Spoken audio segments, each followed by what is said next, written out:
भारत माता की। मेरे प्यारे देशवासियों,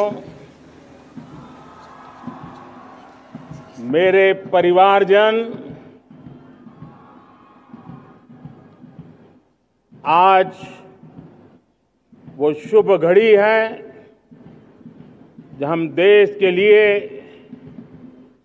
मर मिटने वाले, देश की आजादी के लिए अपना जीवन समर्पित करने वाले, आजीवन संघर्ष करने वाले, फांसी के तख्त पर चढ़कर के भारत मां की जय के नारे लगाने वाले अनगिनत आजादी के दीवानों को नमन करने का ये पर्व है। उनका पुण्य स्मरण करने का पर्व है।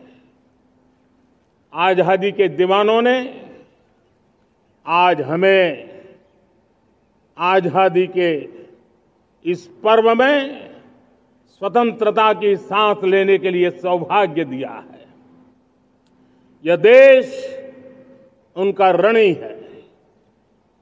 ऐसे हर महापुरुष के प्रति हम अपना श्रद्धा भाव व्यक्त करते हैं।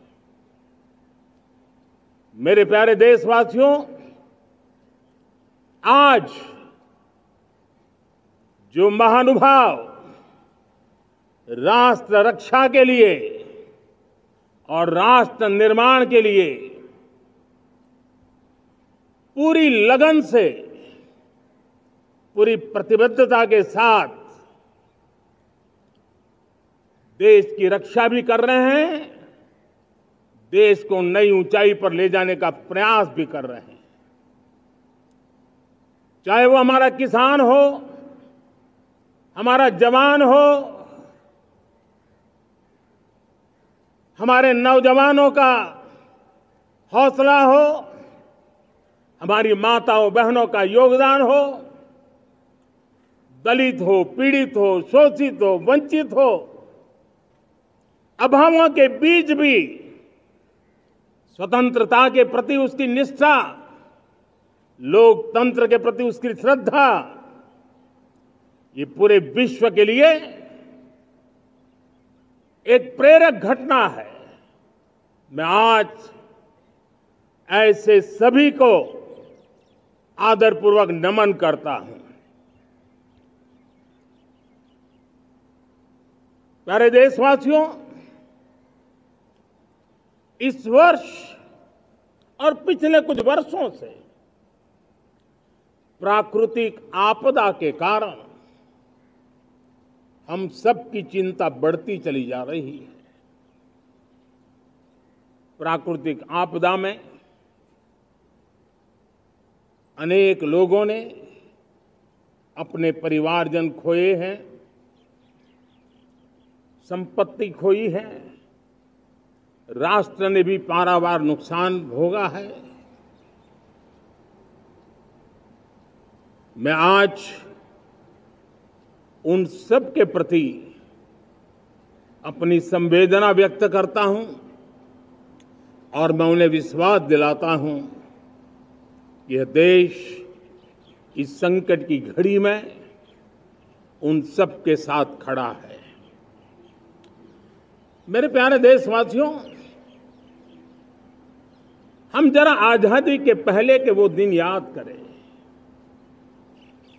सैकड़ों साल की गुलामी,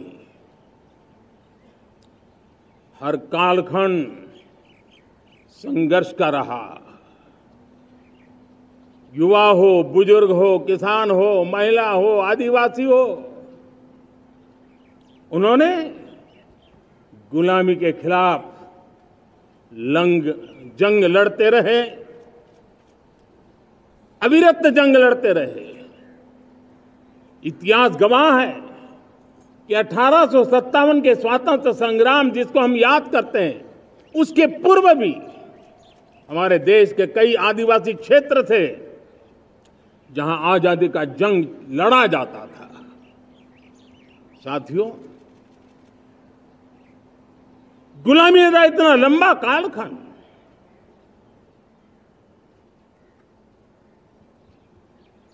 जुल्मी शासक अपरंपार यातनाएं, सामान्य से सामान्य मानवीयों का विश्वास तोड़ने की हर तरकीब है, उसके बावजूद भी उस समय की जनसंख्या के हिसाब से करीब 40 करोड़ देशवासी आजादी के पूर्व 40 करोड़ देशवासियों ने वो जज्बा दिखाया, वो सामर्थ्य दिखाया, वो एक सपना लेकर के चले, एक संकल्प लेकर के चलते रहे, जूझते रहे। एक ही स्वर था, वंदे मातरम। एक ही सपना था, भारत की आजादी का।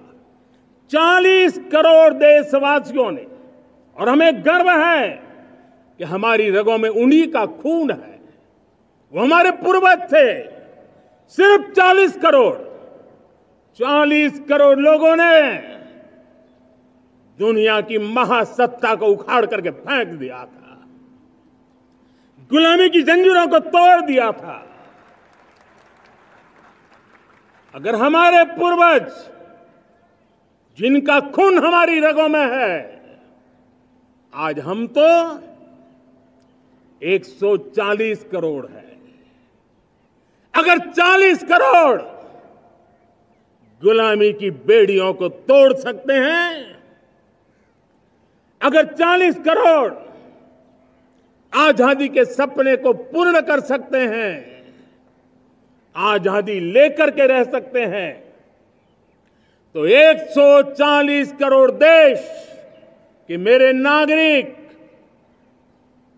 140 करोड़ मेरे परिवारजन अगर संकल्प लेकर के चल पड़ते हैं, एक दिशा निर्धारित करके चल पड़ते हैं, कदम से कदम मिलाकर, कंधे से कंधा मिलाकर अगर चल पड़ते हैं, तो चुनौतियां कितनी भी क्यों ना हो, अभाव की मात्रा कितनी ही तीव्र क्यों ना हो, संसाधनों के लिए जूझने की नौबत हो तो भी हर चुनौती को पार करते हुए हम समृद्ध भारत बना सकते हैं। हम 2047 विकसित भारत का लक्ष्य प्राप्त कर सकते हैं। अगर 40 करोड़ देशवासी अपने पुरुषार्थ से, अपने समर्पण से, अपने त्याग से, अपने बलिदान से आजादी दे सकते हैं, आजाद भारत बना सकते हैं, तो 140 करोड़ देशवासी उसी भाव से समृद्ध भारत भी बना सकते हैं। साथियों, वो एक समय था जब लोग देश के लिए मरने के लिए प्रतिबद्ध थे और आजादी मिली थी। आज ये समय है देश के लिए जीने की प्रतिबद्धता का। अगर देश के लिए मरने की प्रतिबद्धता आजादी दिला सकती है, तो देश के लिए जीने की प्रतिबद्धता समृद्ध भारत भी बना सकती है।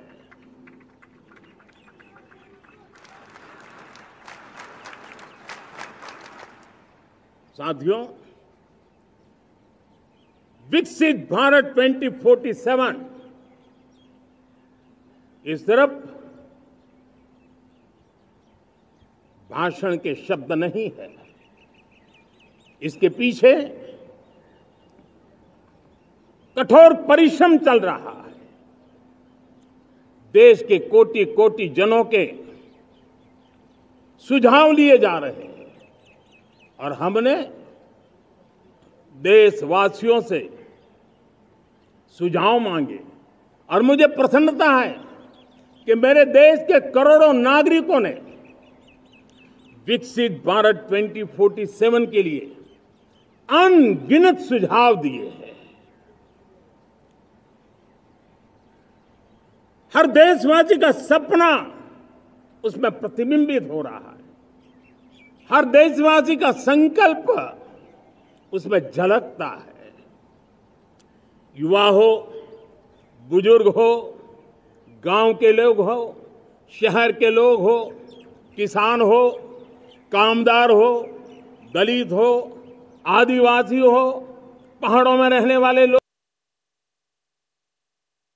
शहरों में रहने वाले लोग हैं, हर किसी ने 2047 में जब देश आजादी का 100 साल मनाएगा तब तक विकसित भारत के लिए अनमोल सुझाव दिए हैं। और मैं जब इन सुझावों को देखता था मेरा मन प्रसन्न हो रहा था।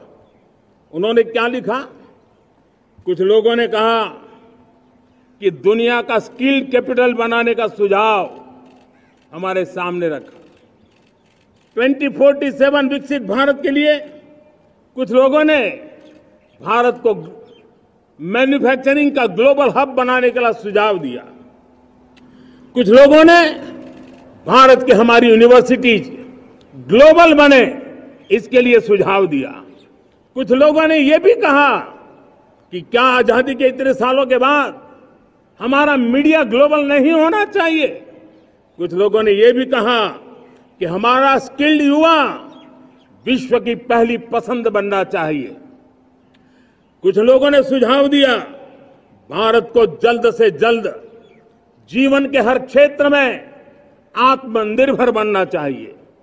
कई लोगों ने सुझाव दिया कि हमारे किसान जो मोटा अनाज पैदा करते हैं, जिसको हम श्री अन्न कहते हैं, उस सुपर फूड को दुनिया के हर डाइनिंग टेबल पर पहुंचाना है।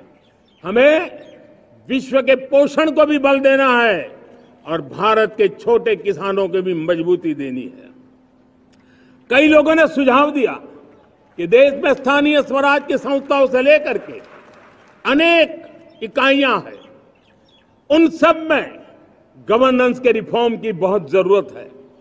कई लोगों ने लिखा कि न्याय के अंदर जो विलंब हो रहा है उसके प्रति चिंता जाहिर की और ये भी कहा कि हमारे देश में न्याय व्यवस्था में रिफॉर्म की बहुत बड़ी जरूरत है। कई लोगों ने लिखा कि कई ग्रीनफील्ड सिटीज बनाने की अब समय की मांग है। किसी ने बढ़ती हुई प्राकृतिक आपदाओं के बीच शासन प्रशासन में कैपेसिटी बिल्डिंग के लिए एक अभियान चलाने का सुझाव दिया। बहुत सारे लोगों ने यह सपना भी देखा है कि अंतरिक्ष में भारत का स्पेस स्टेशन जल्द से जल्द बनना चाहिए। किसी ने कहा भारत की जो पारंपरिक ट्रेडिशनल मेडिसिन है, हमारी औषधि है, दुनिया जब आज होलिस्टिक हेल्थ केयर की तरफ जा रही है तब हमें भारत की पारंपरिक औषधियां और वेलनेस हब के रूप में भारत को विकसित करना चाहिए। कोई कहते हैं कि अब देर नहीं होनी चाहिए, भारत जल्द से जल्द दुनिया की तीसरी सबसे बड़ी इकोनॉमी बनना चाहिए।